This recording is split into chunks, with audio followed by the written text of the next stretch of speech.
चलिए अब स्टार्ट करने जा रहे हैं थ्री डायमेंशनल ज्योमेट्री, जिसको बोलते हैं त्रिदिमीय ज्यामिति।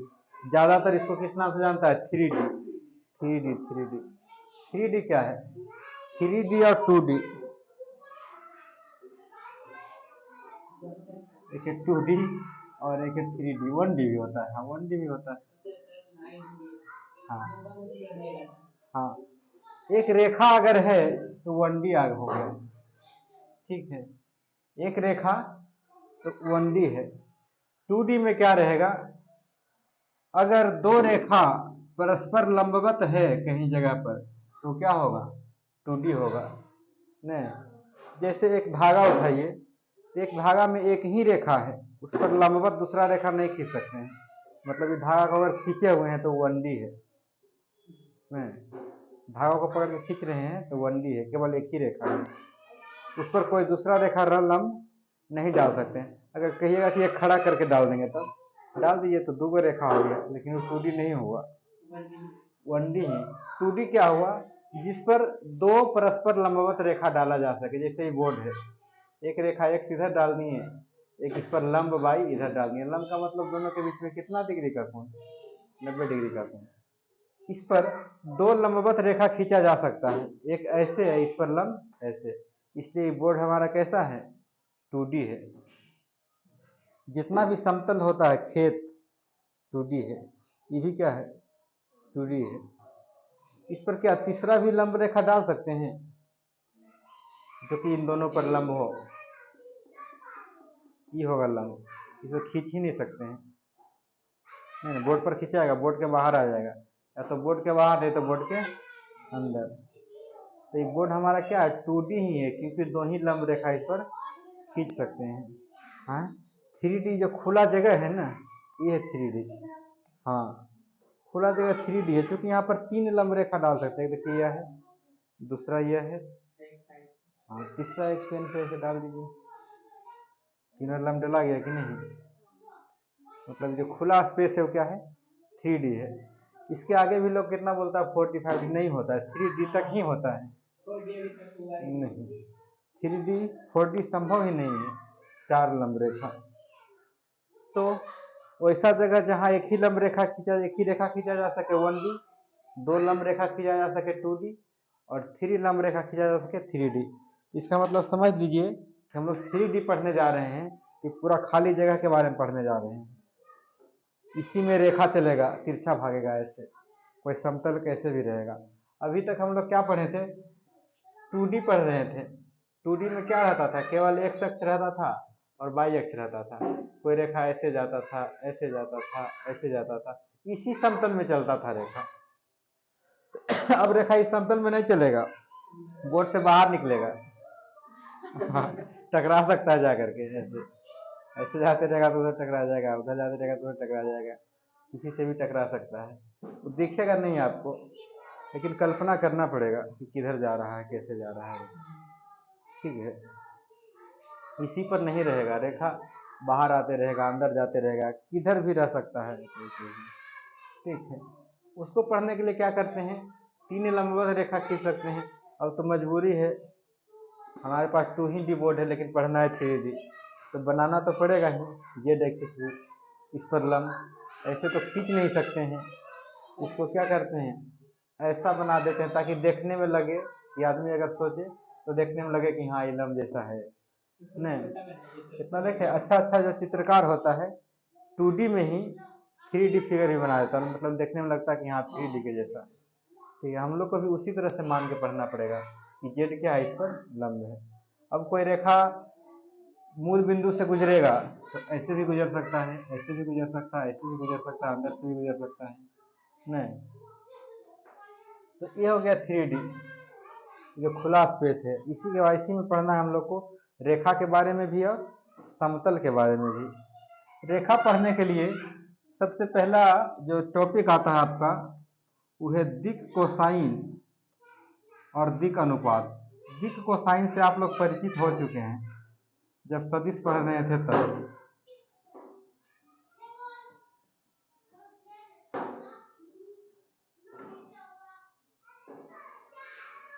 नहीं, दिक् कोसाइन से परिचित है ना? दिक् अनुपात से परिचित नहीं है। दिक् कोसाइन क्या होता था? सदिश में कोई सदिश एक शख्स के साथ जो कोण बनाता था, y के साथ कोण बनाता था, z के साथ कोण बनाता था, उसका कॉस मान अगर अल्फा बीटा गामा बनाता था तो कॉस अल्फा कॉस बीटा और कॉस गामा उसी को बोलते थे दिक् कोसाइन। यहाँ वही काम सदिश की जगह रेखा करेगा। कोई रेखा मान लीजिए ऐसे गुजर रहा है, ठीक है, तो ये रेखा अगर मूल बिंदु से गुजरेगा तो ये भी तो एक शख्स के साथ कुछ कोण बनाएगा, इसको अल्फा नाम दे देते हैं। ये भी तो y के साथ कुछ कोण बनाएगा, उसको बीटा नाम दे देते हैं। और ये z के साथ भी तो कुछ कोण बनाएगा, इसका नाम गामा दे देते हैं। यही cos alpha cos beta cos gamma को दिक् कोसाइन बोलते हैं। वहाँ परिभाषा दिखा चुके थे, इसलिए यहाँ नहीं लिखाएंगे, डायरेक्टली लिख देते हैं। कॉस अल्फा कॉस बीटा एवं कॉस गामा को दिक् कोसाइन कहते हैं। इसका एक सिंबल इसमें आता है। कॉस अल्फा को एल बोलते हैं, कॉस बीटा को एम बोलते हैं और कॉस गामा को एन बोलते हैं। इसे क्रमशः एल एम एवं एन से निरूपित करते हैं।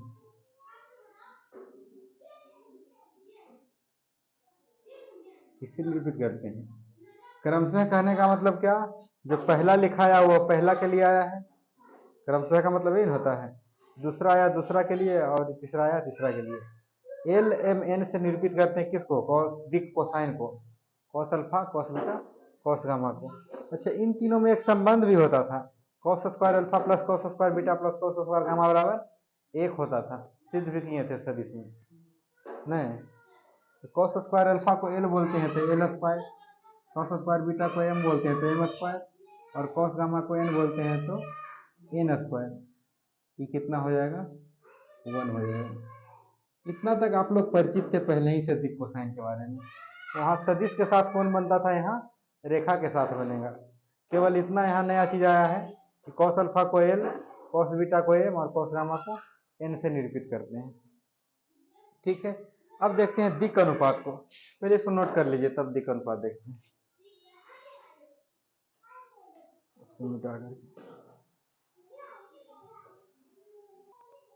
दिक् कोसाइन तो समझ गए ना? कोई रेखा एक्स वाई साथ के जब कोण बना रहा था उसका कॉस मान को बोलते थे दिक् कोसाइन। अब देखते हैं दिक् अनुपात। दिक् अनुपात क्या होता है कि दिक् कोसाइन के अनुपात को ही दिक् अनुपात बोलते हैं। तो समझ लीजिए पहले, तब लिखाएंगे दिक् अनुपात।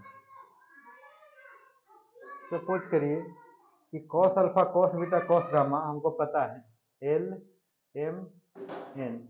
इसको अगर किसी एक निश्चित संख्या से भाग दे दीजिए 2 से, या किसी निश्चित संख्या से गुना कर दीजिए, सब में 2 से भाग देंगे तो एक नया चीज बन गया, यही इसका दिक् अनुपात होगा। किसी संख्या से क्या हो गया,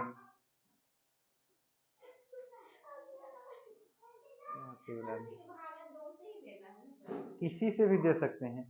तो एक दिक् कोसाइन का बहुत सारा दिक् अनुपात हो सकता है। नहीं, अगर दिक् अनुपात एल एम एन है तो इसको किसी भी संख्या से क्या कर सकते हैं, भाग दे सकते हैं, या किसी भी संख्या से गुना कर सकते हैं। हाँ, किसी भी संख्या से, ठीक है। तो क्या कहलाएगा, इसका दिक् अनुपात कहलाएगा। मतलब एक रेखा के लिए दिक् कोसाइन तो एक ही होगा, लेकिन दिक् अनुपात बहुत सारा हो सकता है। अपने हिसाब से दिक् अनुपात को लिख सकते हैं। तो दिक् अनुपात में लिखिएगा, यदि किसी रेखा का दिक् कोसाइन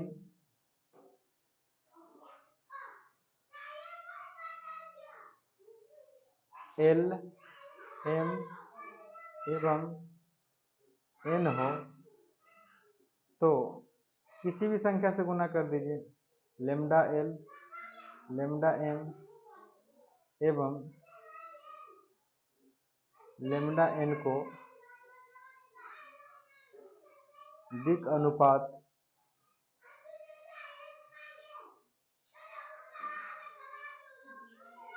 कहते हैं, जहां लेमडा एक नियतांक है।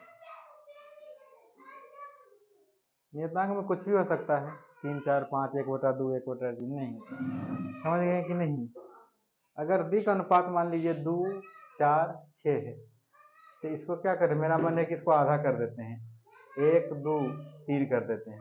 ये क्या हो जाएगा, इसका दिक् अनुपात हो जाएगा। मतलब अगर 2, 4, 6 दिक् कोसाइन है तो सब में 2 से भाग दे देंगे, ये हो गया दिक् अनुपात।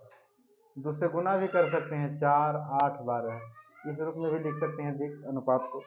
मतलब दिक् अनुपात को किसी भी रूप में लिखा जा सकता है, किसी भी संख्या से गुना करके या भाग करके। यहाँ LMN था तो लेमडा से क्या किए, सब में गुना, लेकिन जितना से भी गुना करेंगे या भाग करेंगे सब में उतना ही से गुना या भाग होगा, तब ना। मतलब अनुपात क्या होना चाहिए, बराबर रहना चाहिए, बराबर अनुपात से गुना या भाग करेंगे। समझ गए इस चीज को, लिखिए इसको भी।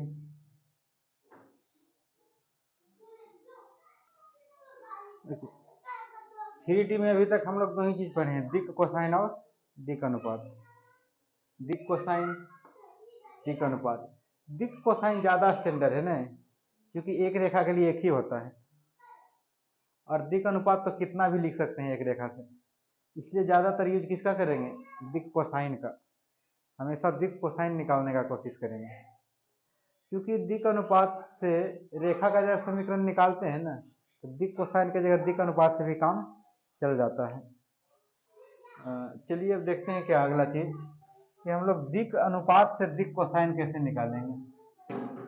दिक् अनुपात से दिक् कोसाइन निकालेंगे।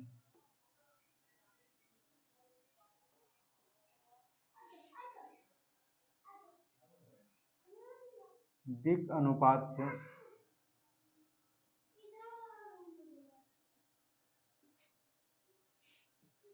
दिक् कोसाइन ज्ञात करना। दिक् अनुपात से दिक् कोसाइन, क्या दिक् कोसाइन से दिक् अनुपात नहीं ज्ञात कर सकते हैं? दिक् कोसाइन से दिक् अनुपात नहीं ज्ञात कर सकते हैं? हाँ कर सकते हैं। एक दिक् कोसाइन का तो बहुत सारा दिक् अनुपात है, कितना निकालते रहिएगा, जितना निकालिए उतना है। 2 से गुना कर दीजिए सब में कुछ और है, 3 से गुना कर दीजिए कुछ और है, 4 से गुना करिए कुछ और है, लेकिन दिक् कोसाइन एक ही होता है, इसलिए दिक् कोसाइन ज्ञात करने के लिए सीखते हैं। यदि दिक् अनुपात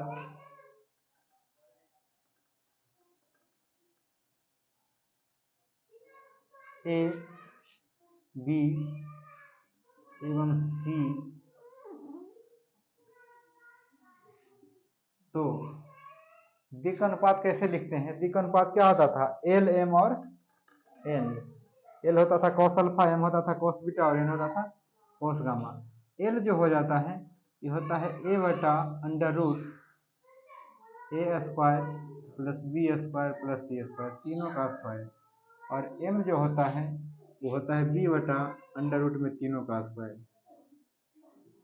A² plus B² plus C², और N जो होता है ये होता है C/√, में तीनों का स्क्वायर, A² B² C²। इसको आप लोग को क्या करना है, ध्यान रखना है।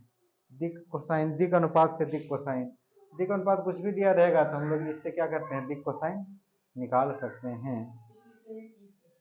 कहाँ, इसी है, ये तो है ही नहीं, इसमें A, B और C ही है, ठीक है, इसको ध्यान रखना है। और एक चीज और, अगर 2 बिंदु दिया हुआ है तो उसका भी दिक् कोसाइन निकालना सीखेंगे हम लोग। 2 बिंदु के सहारे दिक् कोसाइन ज्ञात करना।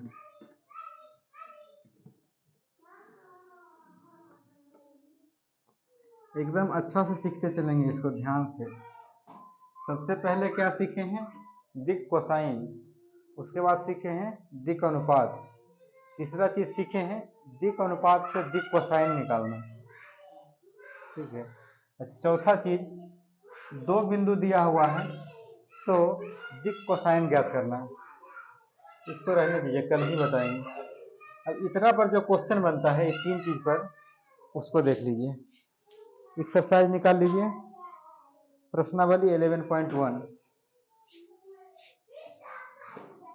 एक्सरसाइज 11.1 निकाल लीजिए। पहला क्वेश्चन, यदि एक रेखा,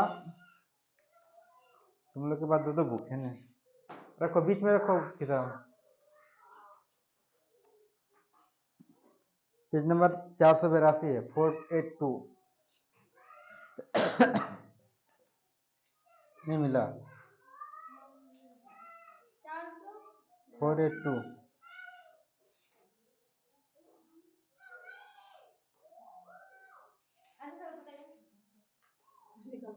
ये है, यहाँ बीच में रखो, देखो दोनों।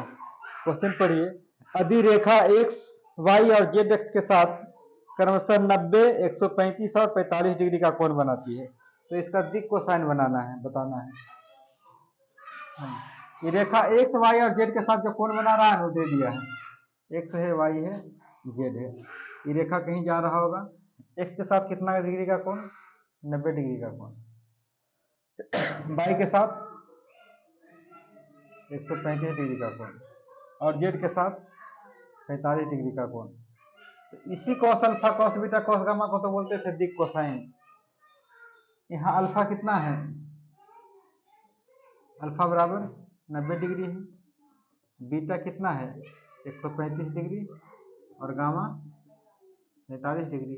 और cos alpha, cos beta, cos gamma को दिक् कोसाइन बोलते थे, इसको एल एम एन से दिखाते थे। एल बराबर क्या हो जाता है, कॉस अल्फा, तो रख दीजिए कॉस 90 का मान, कॉस 90 कितना 0, मान याद कर लीजिए सबका। 10th वाला बुक नहीं है, एम बुक ही भेज देती है। एम कॉस बीटा को एम बोलते थे, बीटा कितना है, हम लोग तो 90 डिग्री का याद किए थे, 135 कैसे निकलेगा, 11 में पढ़ना था ट्रिगोनोमेट्री में। 90 प्लस 45 180, 180 पर तोड़ दीजिए। हाँ, 180 पर तोड़ने से क्या फायदा होता है कि चेंज नहीं करना पड़ता, कॉस है तो कॉस में रह जाएगा, साइन है तो साइन में रह जाएगा। लेकिन प्लस की माइनस, कॉस 45 तो होगा, प्लस होगा कि माइनस होगा, दूसरा चतुर्थांश हो जाएगा, दूसरा चतुर्थांश में माइनस होता है ना कॉस। कॉस 45 का मान कितना, -1/√2, ठीक है। और तीसरा चीज बच गया है एन, एन क्या होता है, कॉस गामा, गामा का मान क्या है, कॉस 45 डिग्री, कॉस 45 का भी मान 1/√2। यही आंसर तीनों होगा, 0, -1/√2 और 1/√2। यही है इसका दिक् कोसाइन। कोई दिक्कत नहीं, आराम से अल्फा बीटा गामा दे दिया था, x के साथ इतना, y के साथ इतना, z के साथ इतना, तो cos alpha, cos beta, cos gamma, इसका चूंकि एल एम एन बोलते थे तो एल एम और एन निकाल दिए। यही तीनों आंसर होगा, नोट करिए। क्वेश्चन नंबर 2 कह रहा, उस कोण का मान निकालिए जो x और y z तीनों के साथ बराबर झुका हुआ है ना, नहीं 60 का ही नहीं होगा। एक रेखा क्या है, ये x है, y है, z है, ठीक बीचों बीच में ऐसा है कि तीनों के साथ बराबर झुका हुआ है। बराबर झुका हुआ मतलब तीनों के साथ बराबर कोण बनाएगा, इसके साथ अल्फा, इसके साथ भी अल्फा, और इसके साथ भी अल्फा। तो अल्फा, तो cos alpha, cos beta, cos gamma बराबर हो गया, तो मतलब एल एम और एन तीनों बराबर हो गया नहीं, cos alpha, cos beta, cos gamma बराबर हो गया, क्योंकि अल्फा बीटा गामा तीनों का मान अल्फा ही है, तो एल एम और एन बराबर हो गया। चलो बात करो, एल एम एन तीनों बराबर हो गया, तीनों बराबर है, तो इन तीनों में संबंध हम लोग क्या पढ़े थे, L square plus M square plus N square is equal to 1। अब तीनों बराबर है तो इन दोनों की जगह भी एल ही लिख दीजिए, नहीं लिख सकते हैं? ये एल स्क्वायर, ये भी एल स्क्वायर, ये भी L square is equal to 1। जुट जाएगा तो तीनों क्या हो जाएगा, 3 एल स्क्वायर हो जाएगा इज इक्वल टू 1। नहीं, तीनों बराबरे है तो एम और एन दोनों की जगह भी क्या किए, एल लिख दिए। L L square L square L square जुड़ करके 3 एल स्क्वायर। यहाँ से एल स्क्वायर का वैल्यू कितना आ गया, 1/3। एल बराबर निकालेंगे तब प्लस माइनस 1/√3।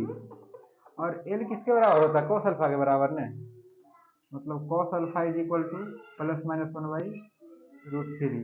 तो अल्फा का मान क्या आएगा, कॉस इनवर्स। अभी डायरेक्ट किसी का मान तो होता नहीं है कि 30 का 60 का 45 का की रख लिख देंगे डायरेक्ट, तो कोण बराबर क्या हो जाएगा, और कॉस को उधर भेज देंगे, कॉस इनवर्स प्लस माइनस 1/√3। यही इसका आंसर होगा। इन तीनों बराबर था, दिमाग यहाँ पर जाना चाहिए कि तीनों में एक संबंध जानते हैं। अब तीनों को एक के बना देंगे तब तो उसका मान निकल जाएगा। इसका मान निकल गया मतलब अल्फा निकल गया। हाँ, तो तीनों मान इतना ही आएगा। स्क्वायर उधर जाता है तो प्लस माइनस नहीं होता है, दिक कोसाइन ही निकालना था, अल्फा का मान नहीं निकालना था।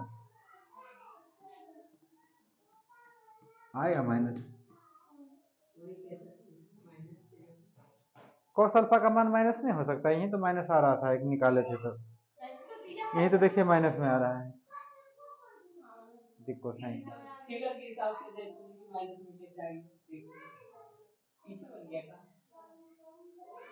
एक इस साइड ही बन सकता है, एक इसका दूसरा साइड ही बन सकता है। इधर जेड डैश होगा, वाई डैश होगा, जेड डैश होगा, उधर भी तो एक रेखा ऐसे ही बन सकता है।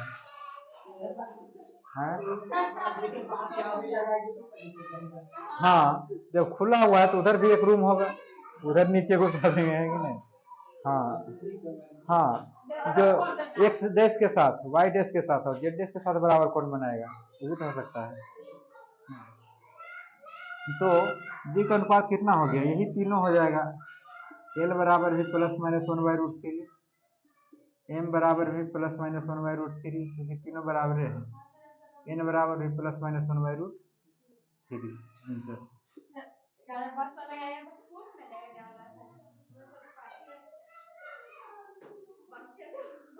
तीसरा क्वेश्चन आप लोग अपने से बनाइएगा। दिक अनुपात दे दिया, दिक कोसाइन निकालना है, जो इससे पहले बताए थे, दिक अनुपात से दिक कोसाइन निकालना उससे।